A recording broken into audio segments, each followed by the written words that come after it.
गोकुळ दूध संघाच्या मुंबई आणि पुणे येथील पॅकिंग वितरण व्यवस्थेतील ठेकेदार कंपन्यांच्या व्यवहारांची सालनिहाय सविस्तर माहिती द्यावी अशी मागणी सभासद दूध संस्थांच्या प्रतिनिधींनी केली आहे.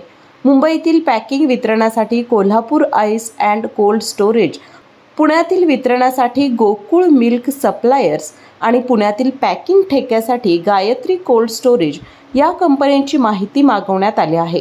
गोकुळ दूध संघाच्या सभासद संस्थांच्या प्रतिनिधींनी दूध संघाच्या गोकुळ शिरगाव येथील प्रकल्प स्थळावर भेट घेतली. यावेळी सह्या केलेले निवेदन मुख्य प्रशासक संजय कुमार सुद्रिक आणि प्रशासकीय मंडळातील सदस्य प्रदीप मालगावे, सुनील धायगुडे, सागर बलकवडे, चंद्रकांत परुळेकर यांच्याकडे दिले. शिरगाव प्रकल्पस्थळी दिलेल्या निवेदनावर मुख्य प्रशासक संजय कुमार सुद्रिक यांनी राजकीय दबाव न घेता शेतकऱ्यांच्या हितासाठी कामकाज करू असे सांगून मागितलेली माहिती लवकर देण्याचं आश्वासन दिलं.